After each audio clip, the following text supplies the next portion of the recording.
Welcome to Science Corner Tutorials. We'll be looking at science concepts in depth. Get ready, let's get started.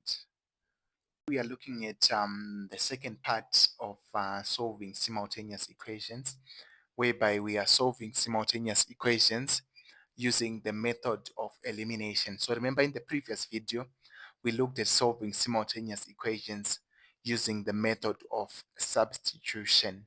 So by solving simultaneous equations using the method of elimination, what it basically means is that we are eliminating one of the unknown variables, that is either x or y, in order for us to find the other variable.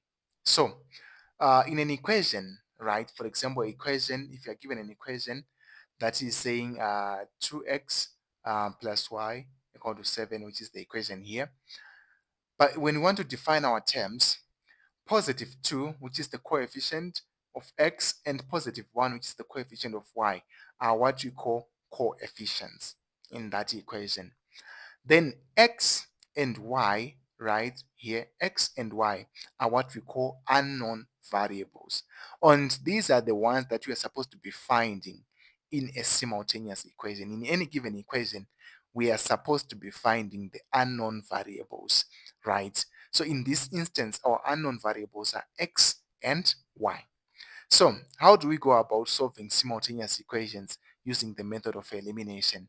So I've got an example here that says, so using method of elimination, solve the simultaneous equation 2x plus y equal to 7 and 3x minus y equal to 8. So how do we go about solving this equation? So the first step that we need to consider is that we want to rearrange, right, our equation such that similar variables are directly in line with each other. So what do I mean by this? If you look at our equations here, right, we have written 2x plus y equal to 7, then 3x minus y equal to 8. So this is equation number 1 and this is equation number 2. So by being directly above each other or in line with each other, it means that 2x and 3y, these two here, which are our variables, are directly in line with each other. Then these ones as well, y and y here, they are directly in line with each other, right? So from there, what then do we need to do? From there, we now move to our second step. So in the second step, what is important is for us to realize that after we have rearranged our equation and our coefficients are now directly above each other, we want to make sure that the coefficients of our variables, right, especially the one that you want to eliminate, is similar. So if we choose, for instance, here to eliminate the variable y, right, it means that the coefficient of y, which is the number that is before y, in equation number 1 and equation number 2, has got to be similar. That is from on this part here. So what does that then mean? Right? It means that if it is not 1, it means if the coefficient of y was not 1 in equation number 1, right, and it was not 1 in equation number 2, we're going to choose a number that we're going to multiply with to make sure that the coefficient is similar. But in this case, the coefficient of y in equation number 1 and equation number 2 is equal to 1. And this is what we want to eliminate y in this example, right? So what then do we do? Right. So what we do is that after we have made sure that the coefficient of the term that we want to eliminate, or the unknown variable that we want to eliminate, is similar in equation number 1 and equation number 2, we then move on to the next step. And in the next step, what are we doing? We are now being guided, right, by the sign, right? What do I mean by the sign? It means the sign of y in the first equation is positive here. The sign of y in the first equation is positive here, right? And the sign of y in equation number 2 is negative. So we've got a positive and a negative sign, but we've got similar coefficients for y, right, in equation number 1 and equation number 2. So if we come here and take the coefficients alone, in the first equation, the coefficient of y is plus 1, right? And in the next equation, the coefficient of y is minus 1, which is in equation number 2. So in order for us to get 0 from plus 1 and minus 1, we need to add these two. Yeah. If you say minus 1 plus minus 1, you're going to get a 0. right? Through directed numbers, the laws of directed numbers. So that is why here we've added, right, equation number 1 and equation number 2, and we have added with a positive sign here, right? So if you add the two, you're going to get to add 2x and 3x, right? The one which is above and the one that is below, you're going to get 5x. You add 7 and 8, you're going to get 15. You add minus y and plus y, you're going to get 0. So it means that your x here is going to be 3. Right. Then you move on to the next step, which is step number 4. So in step number 4, what are we doing? Step number 4, we have now found, all right, x, right, which is from the step number 3, and we've seen that x is equal to 3. So we now substitute the x that we got into the original equations that are in step number 1. So we may choose either to substitute it in equation number 1 or in equation number 2, and only equations that are in step number 1.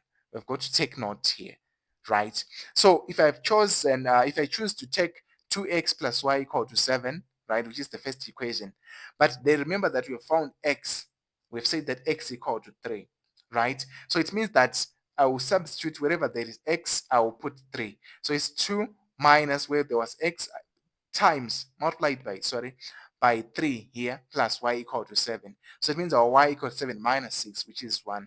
Therefore, x equal to 3 and our y equal to 1. So might now choose to prove, right, either these two are the correct answers. So you can substitute in either in equation number 1 or equation number 2 from step number 1, and I can assure you that you're going to get the correct answers.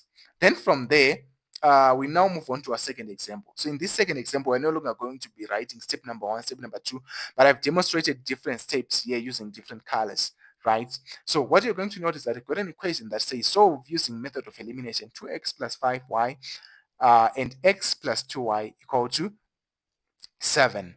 So 2x plus y equal to 5. This is our first equation. X plus 2y equal to 7.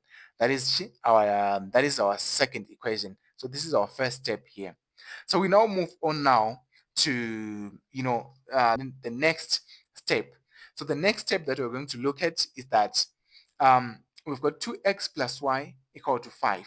So here I want to eliminate y, right? I want to eliminate y, not x. So it means that the coefficient of y in the second equation is 2, but the coefficient of y in the first equation was 1. So we've got 1 in the first equation and 2 in the next equation. So to make these two similar, it means that I'm going to multiply the first equation by 2, right? So if you multiply the whole of the first equation by 2, like what I did here, you have not changed anything. Make sure that you're not only going to multiply the coefficient of y by 2. It's the whole of the first equation by 2.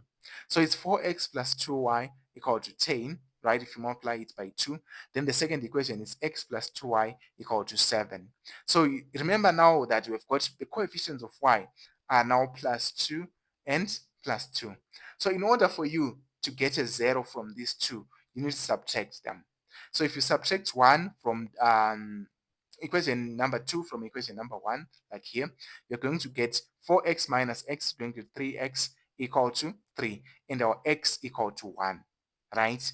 Now from there, remember that now you found x, which is equal to 1, and you now need to find y. So you now choose either to substitute in the first equation, which is 2x plus y equal to 5, or in the equation that says x plus 2y equal to 7. So in this case, we've chosen to substitute in the first equation, that is saying 2x plus y equal to 5, right? So it means wherever there is x, I'm going to put 1.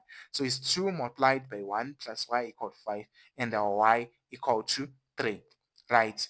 Then from there, it means that therefore x equal to 1 and y equal to 3. Then from there, I want you guys to solve, right? Try and solve the simultaneous equation 4x plus 3y equal to 8, 2y minus 3x equal to 11. I want you to try and solve this using a method of elimination first. Then to make sure that you've understood the method of substitution, also try and solve it using the method of substitution and compare your answers. I'm going to assure you that if you do it correctly, you're going to get similar answers in using both methods. Thank you.